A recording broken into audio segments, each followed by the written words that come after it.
officially underway. Your PNTD game of the day. Ripley Warriors versus the Perry Maroons. A battle of Class A and 3A schools.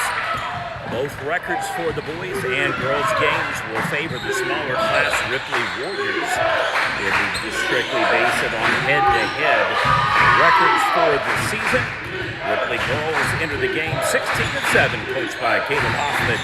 As the Perry Maroon ladies squad, Brady Maxwell, the head coach, 2-17 on the season for the Lady Maroons. And the boys game coming up shortly after this, probably about an hour and 15 minutes, give or take. It will be, once again, Ripley boys as the favorite. They are number 13 on the season, 15-9, coached by Doug Scott.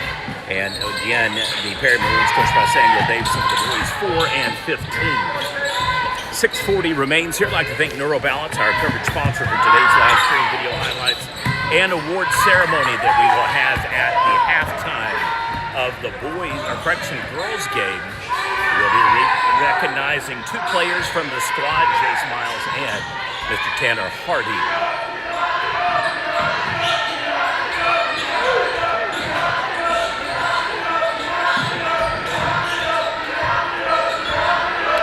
Those of you that are a little unfamiliar where Ripley is located, outside of Greater Stillwater, just moving west and back to the north a little bit from Perkins Tryon.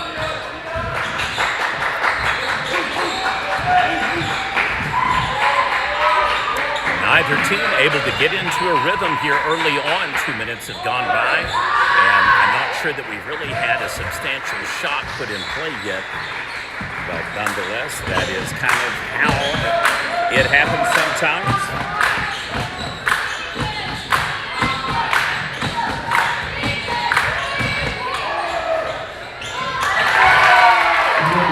And our official first bucket of the game. And the Lady Maroons take the early 2-0 lead. So we're in a conundrum here. We've got pewter, maroon, and white for the hometown Ripley squad. And then we have got maroon and gray for, obviously, the Maroons. That's a no-brainer there. So we'll differentiate our teams with Perry and their version of maroon as maroon with the visitors' designated right spot on the scoreboard and panel. We just don't have white or pewter that we can put in right now for the colors. So I apologize if there's any confusion. But Ripley, the home squad, will be the team in the whites with pewter and maroon trim. Kind of a deep burgundy color in my estimation. All right, so no go again. We're almost halfway through the first quarter. It's been a very fast pace. Very start was kind of calibrated. Introductions, bam, on point. And by about 6:03, our game 6-2 with the latest, it was underway and ready to roll. I almost missed the tip-off because it was going so fast. Usually I'm used to about a 5 or 10 minute delay there.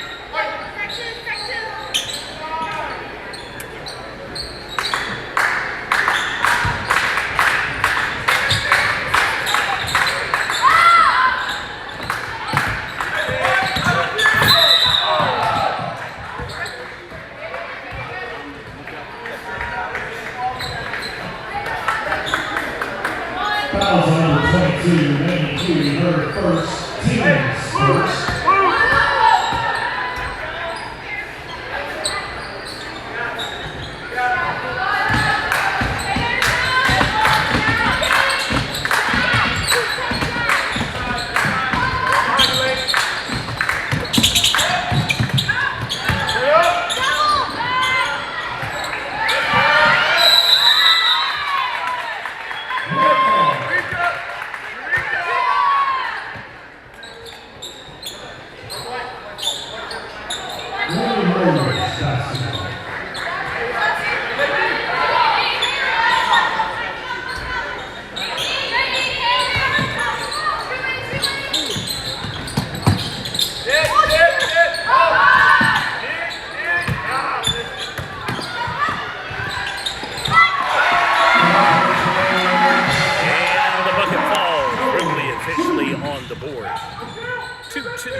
She'll take it all the way to the hoop and misses the shot. Rebound is no good on the putback.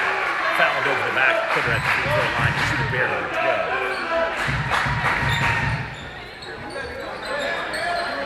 Number 20, Ripley with a foul, her first, team's second. To the line shooting teams, number 12, Taylor Williams.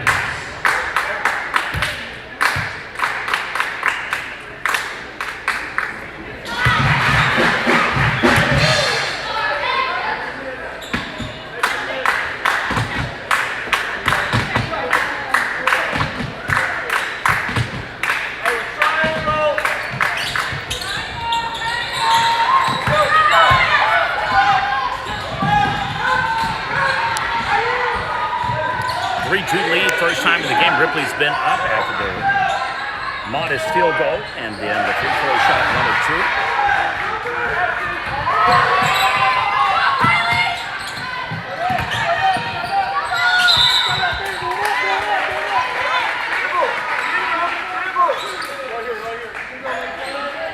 Foul number 3, Kylie Roberts, her first, team's third.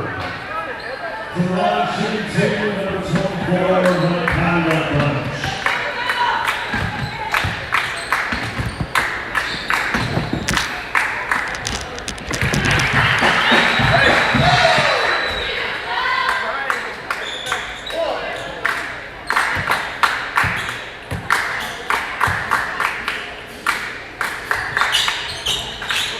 in and out.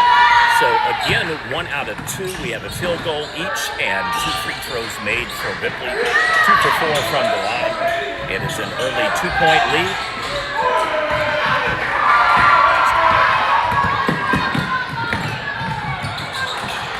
And another missed field goal. We're going to have a foul as the players tumble on top of each other in under the bucket.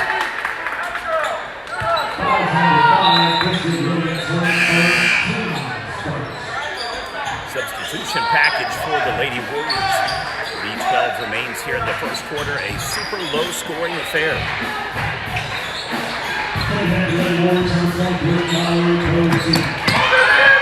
Ball is kicked it back in, immediately goes to the hoop, pulls back. Defense closes, and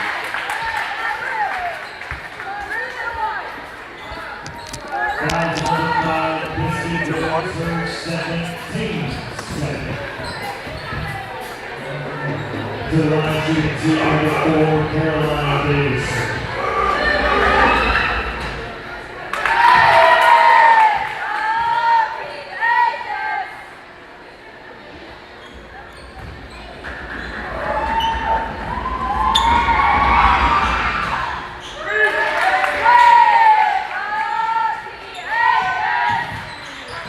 tie ball game, 4-4.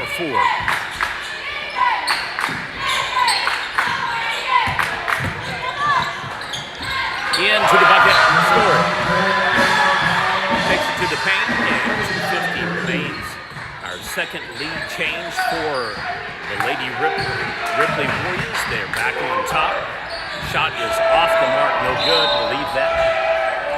And 2:42 remains now here in the first quarter. Baseball coach Donnie Hoffman is reading the watch.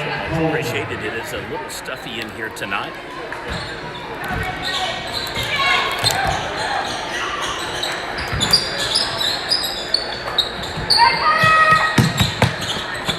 Players outside the perimeter. Jump shot is off the mark, no good. We got a couple of chip balls here right off to our side, and then also occasional blockage we're going to have. There's one other spot we can probably set up on, and I think I am going to move over there here momentarily.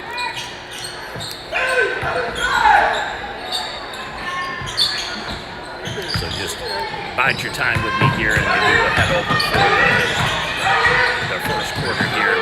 Catch up with a look at the game. I think it's slightly better.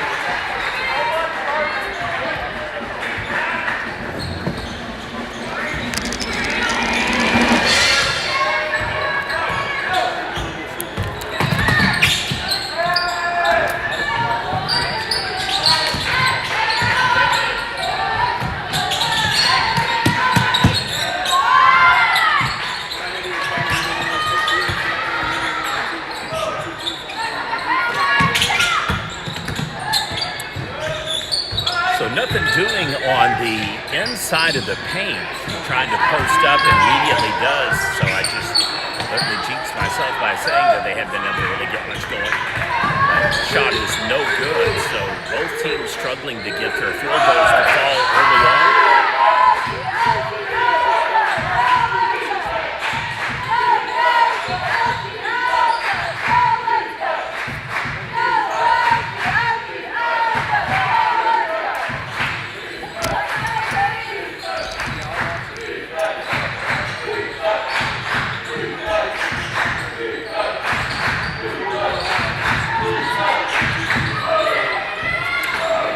Shot opportunities for both teams, neither successful. They pass it over here. The ball is going to go over in the corner, so a turnover on Ripley. And Perry so far winning the battle of the turnovers. We'll see if they make the Warriors pay 6-4. 2 of the 6 points for Ripley came from free throws, so 2 for 4 from the free throw line, and then 2 modest short-range jumpers that have fallen in. And pretty much that has been it. 4 total field goals and 2 free throws thus far for the entire quarter. She's just off the mark on the lean and wrap-around kind of one-handed shot. And we're going to have another turnover against Ripley. So getting back to my original statement of Perry winning the battle of the turnovers, so they may enter the game with less ascetic record, but they are absolutely getting more opportunities here, and you have to think that eventually some of those missed shots are going to start falling. I'd like to thank NeuroBalance, our coverage sponsor of today's stream highlights and award ceremony. That'll be coming up at halftime of the girls' game. And Perry now can afford to be very picky and choosy, drain the clock through the first quarter. 30 seconds and change to go. And almost a steal. Had her eye on going down the court instead of getting possession of the ball. Bounces off number 24. And so the Lady Maroon will kick it back in. 24 and change to go before the first quarter concludes.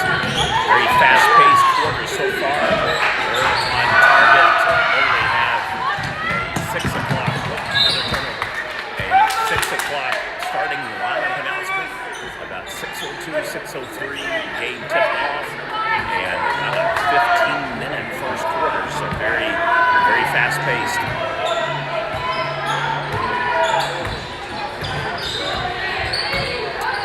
And now down to the final 10 seconds to go.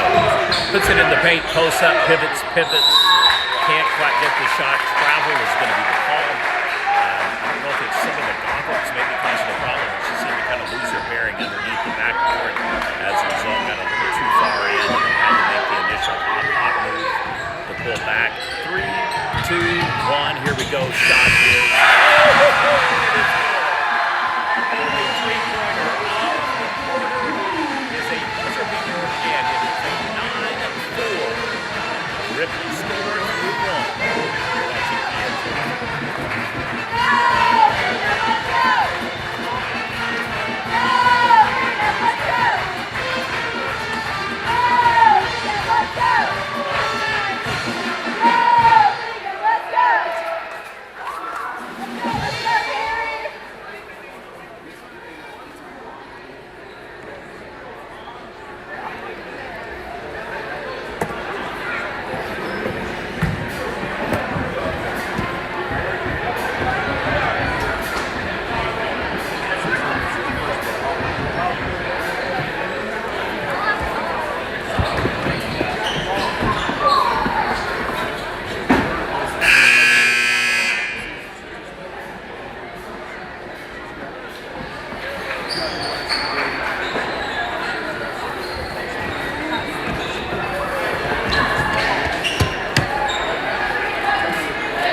times, and it still gets my camera.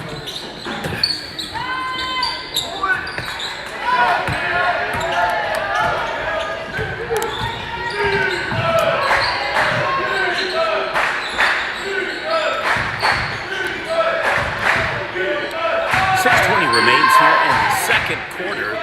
No shots made, so very similar start to the second like the first. Neither team able to get a field goal in the first 2 minutes of play for both quarters back-to-back, so not, I guess, tracking or trajectory is not good. Kind of a cold start to the game, and then 4 seconds to go after the turnover in the paint by Perry. Ripley gets an inbound kick, drives, dribbles, and then just heaves it from about halfway close to the scores table. And the three goes in with some English. So it is right now a nice little run by, the 5-0 run by Ripley.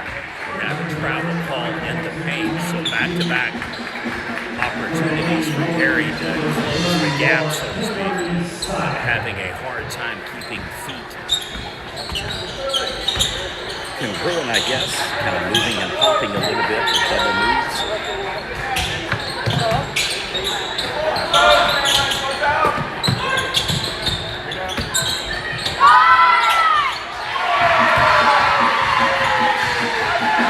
Well, score it.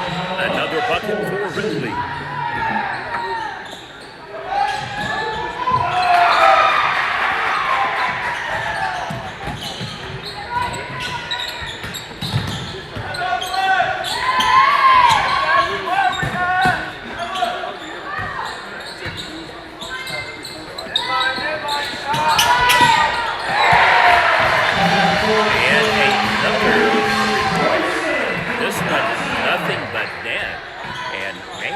Like that, this lead was razor thin. 3 lead changes. Perry's been up once, Ripley twice, and it was, I mean, it's a 4-4 tie ball game after the free throw, and after trailing 4-3 momentarily, and it is a 10-0 run ever since for Ripley. So Perry no longer getting the battle of turnovers to go their way, being limited to pretty much one shot and out halfway through. Again, just a little bit underneath the bucket, unable to get the shot up. It's probably one of them. They're going to have to reach over the back, so foul with the range of motion. 4-13, second foul against number 22. First team foul against Perry for the quarter. And just a reminder, those do reset every quarter after 5. Double bonus now means both teams have 5 team fouls in a given quarter. And each eligible to shoot. That used to be something that can happen at any given half. You get 10 fouls. So just a little different math. So both free throws are good.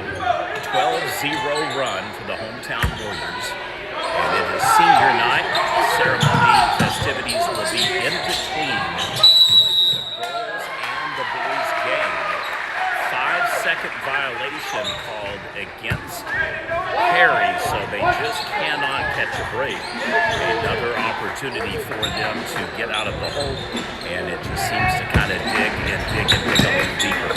Kicks the ball back in, frees outside. The free shot is no good. We're going to have an offensive push-off number 12, I believe. I stand corrected. Number 4 is flagged on a box-out foul against number 12. They were battling for position, so personally I might have had that one going offensively. But nonetheless, reach and steal, and that is the best play that Perry has had in the half by far. Perfectly timed, snags the ball, and an opportunity now here halfway through the second quarter to potentially get their first jump shot in about 8 minutes of court play. They have gone cold, and man, did I hold or did I hold? 3-point shot snaps the 12-0 run. And it is 16-7 back to a single-digit lead. Like the pump fake, whips it over just out of view there. Double pass by Ripley, and looking to set up possibly a backdoor cut. Nobody is flaring that.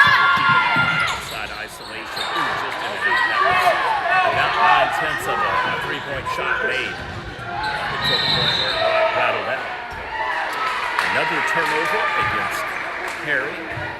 3:13 remains. Just two reminders. One, we will have an award ceremony here at halftime for Jace Mills and Tanner Harding from the baseball team.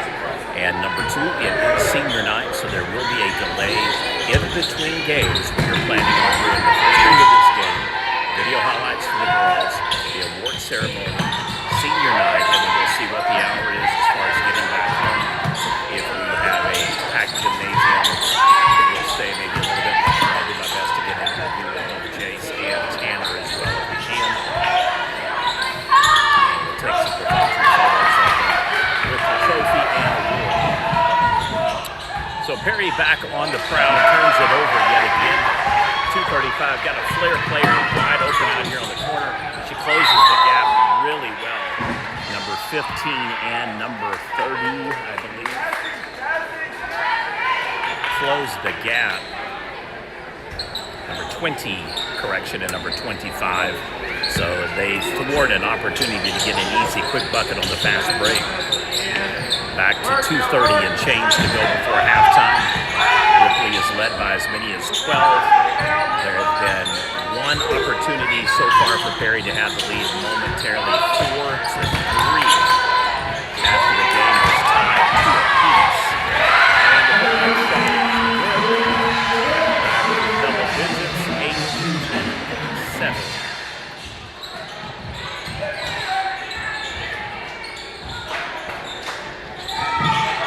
Shot is just a little long on the back end of the cylinder. Rebound and putback is good for the Maroons.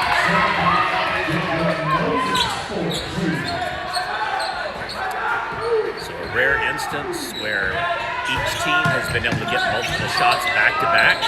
One with the ball flicked out of bounds on the defensive play and then the shot made. And on the flip side of it is the rebound. Putback is good.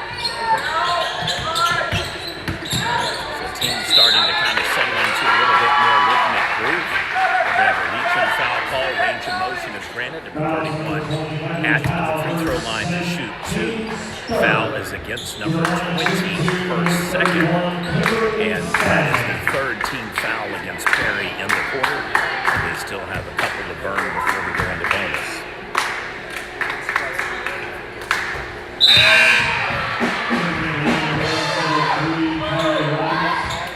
Number 12, Thompson.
Inside of a minute to go, folks. 19-9. 10-point lead.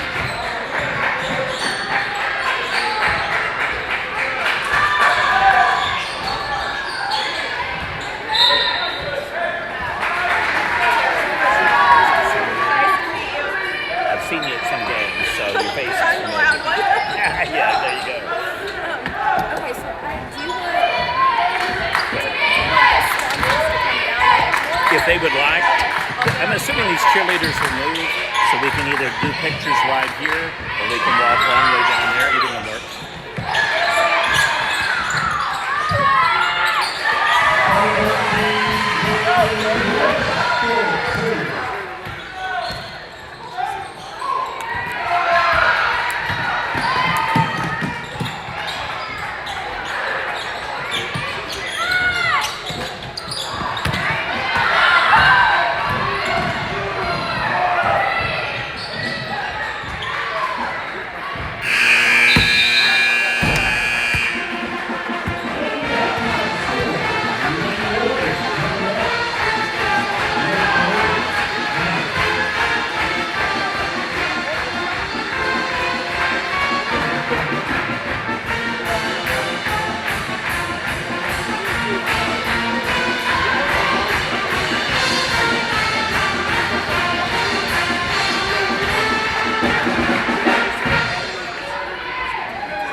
a special recognition award presentation. First off, on behalf of neurobalancing Dr. Catherine Beaton, your 2025 OU Festival Best of the Best, Most Valuable Player from Ripley High School, Mr. James Mill.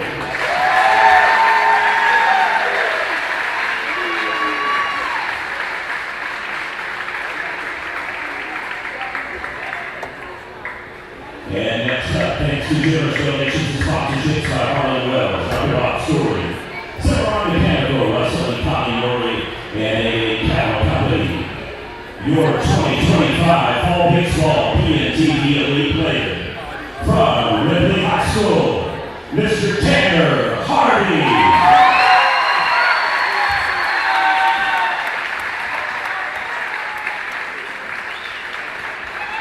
We have both players headed in court, practicing a photo with the sponsors and family, and they will head over to the Ripley side to take additional photographs.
Foul number 25, Brooklyn Moses, her first, team's first. To the line, shooting team number 24, Kyle Bunch.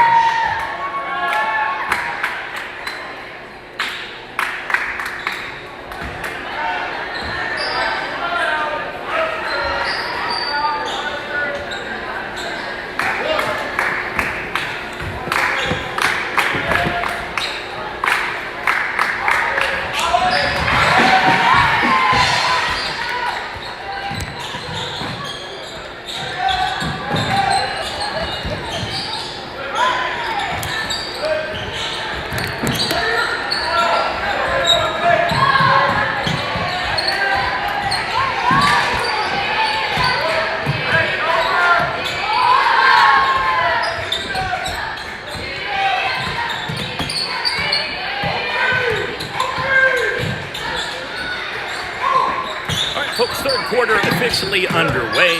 Congratulations to both Mr. Mills and Mr. Hardy. 6 minutes gone, or I should say remaining, 2 minutes down, and they finally snapped the streak. Or they may have literally continued the streak. But first, second quarter, no points scored for 2 minutes. That one, there was one bucket, and then another one came in, and then now back-to-back. So Perry's starting to warm up here in the second half. They cut the lead in half, a double-up lead, 24-12. It is a senior night celebration here at Ripley High School. Just letting everybody know we will have some pictures up in the gallery a little bit later. In addition to both players being recognized,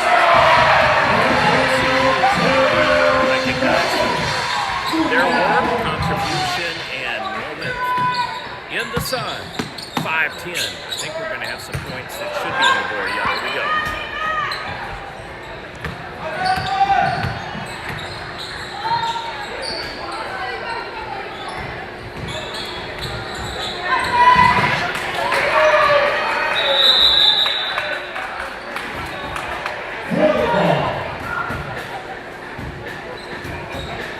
Warrior basketball.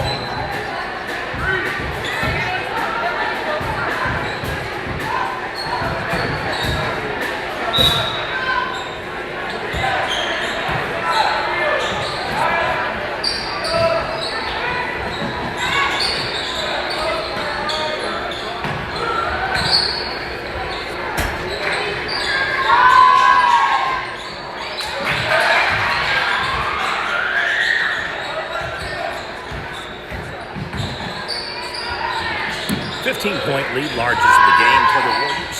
In and out of the shot, rebound. She's going to go right into the paint. And fouled on the shot, so it'll be an opportunity for them to... Foul number 4, Caroline Davis in her second, team's second. Caroline shooting number 24, Kyle Bunch.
Coming in for the Warriors number 14, Bailey Grossman.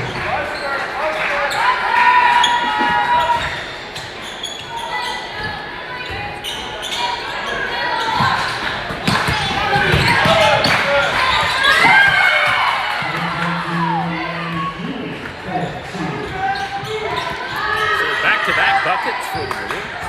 And they have got this now down to an 11-point lead. Largest lead of the game's been 15 for Ripley and Warren. Momentarily 4-3 early in kind of midway point of the first quarter. Probably the best way to judge that.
Another bucket. 1 minute remains here in the third quarter.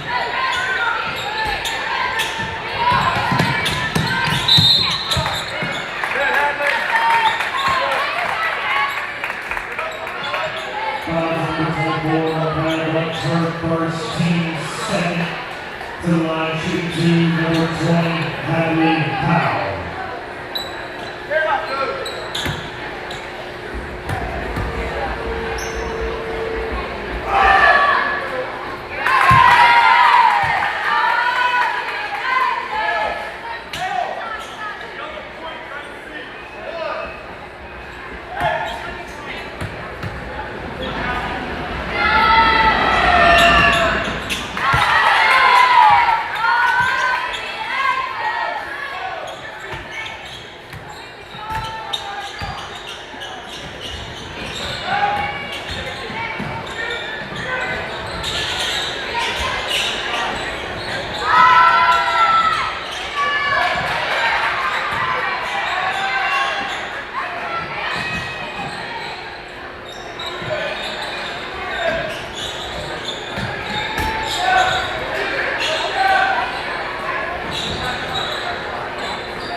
way, it is a 17-point lead. Correction, 15-point lead, 34-19. I hit the wrong button earlier. Apologize about that. The three-point shot makes it perfunctory, so we're back to almost a 20-point lead now. 18 points largest of the game.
For Lady Warriors, number 23, Allen 14, number 1, Katie Rice.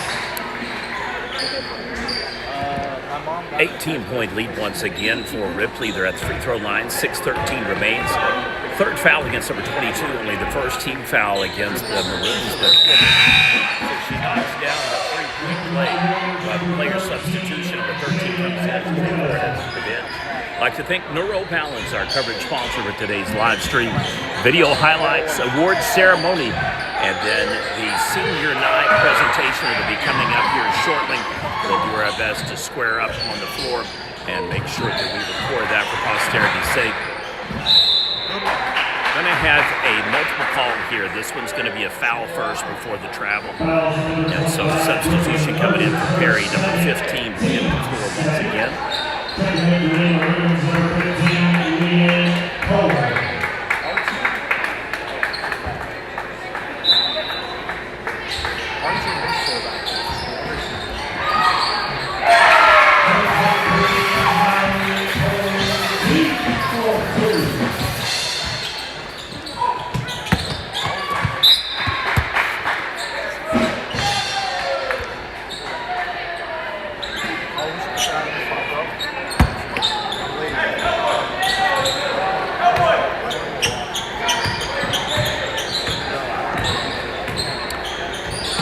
.40 to go in the ball game. It's looking like the hometown Ripley Warriors will win this game at the Battle of One hurt to watch, the other one hurt. Falling, landing, all of it. Girls back up, no worse for wear. We have a reach-in foul call, 21-point lead for the Lady Warriors, 43-22.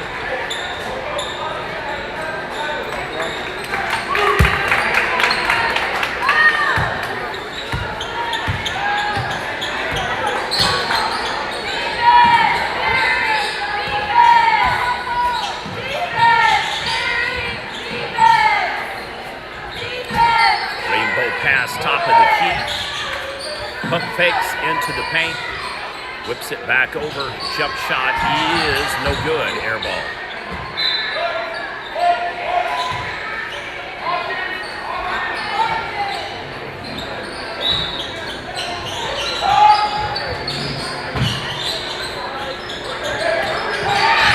Pass is deflected.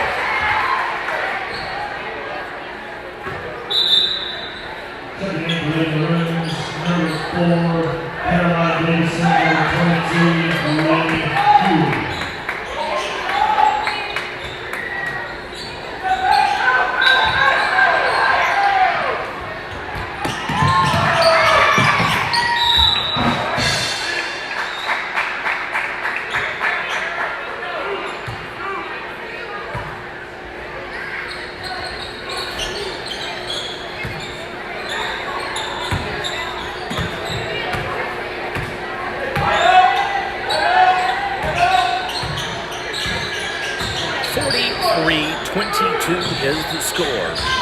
It was tight early on, no shots made in the first 2 minutes plus of play. Ripley jumped up 2-0. Perry tied it up 2 apiece. They momentarily took the lead back 4-2. Correction, 3-2. Perry took their first and only lead of the game after a shot, making it 4-3 Maroons. And then after the tie ball game on the free throw shot, ever since it has been pretty much a 22-point lead. And Ripley in firm command of the game and cruise controlling to a senior night victory here in front of the faithful. Hits both free throws, once again doubles up the Lady Maroons.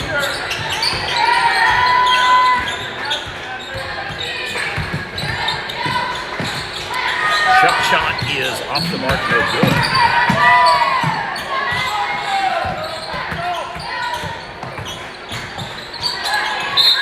Rips the ball away, almost falls to the floor, and maintains her balance up. We're going to have a 4th foul against number 5 for Ripley. So keep an eye on that. There are 4 fouls in the quarter against Perry, so they're 1 foul away from putting Ripley on this. That's only the first team foul against Ripley the entire quarter. So they're in good shape with the exception of number 5 picking up her 4th foul. Going to in large part be perfunctory because of the lead amount of time left in the game. But keep an eye on that. 45-22 European TV game of the day. Tomorrow we will be at Leedy High School for a double award ceremony featuring the Leedy Bisons baseball and softball team in addition to the Arapahoe Butler softball squad. So it will be a busy day. So if you're looking forward to seeing some hardware handed out, tomorrow's going to be pretty cool because we may have around 13, 14 belts, give or take, somewhere in there, that are all going to be on display for you to enjoy and look at.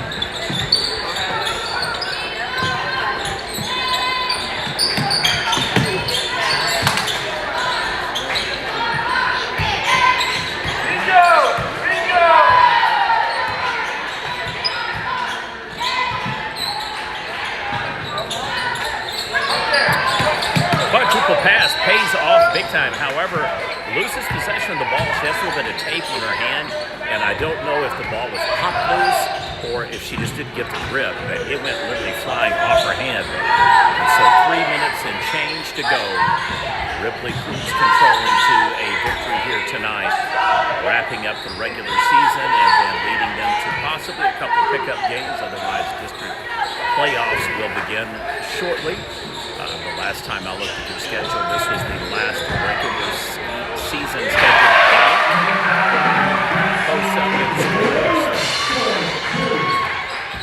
not sure if they would pick up any extra games or not, non-district, but that is what's coming up soon. All roads lead to the OG&E Coliseum. Driven by nearly 100 times since they started working on it. It has been ready to go. They've only had a couple of venues there.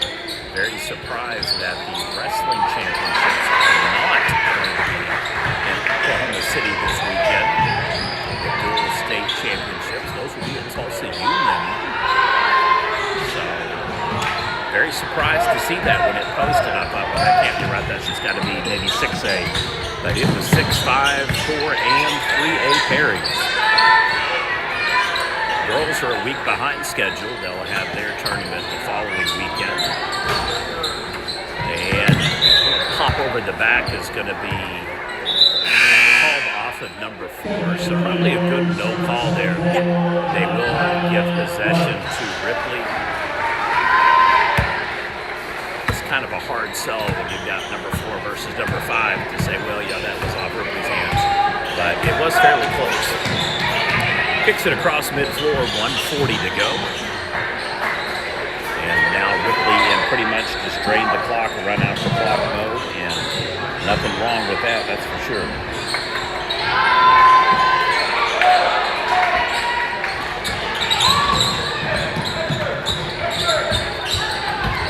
Really have to do much more for the final minute and play.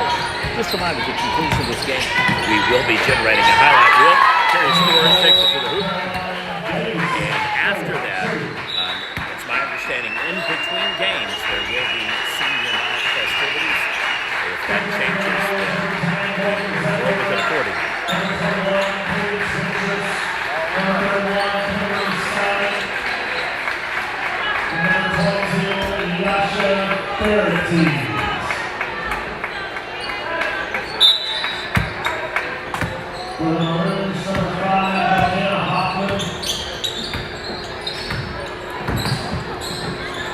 Number 3, Patty Robertson. Number 12, Jenna Thompson.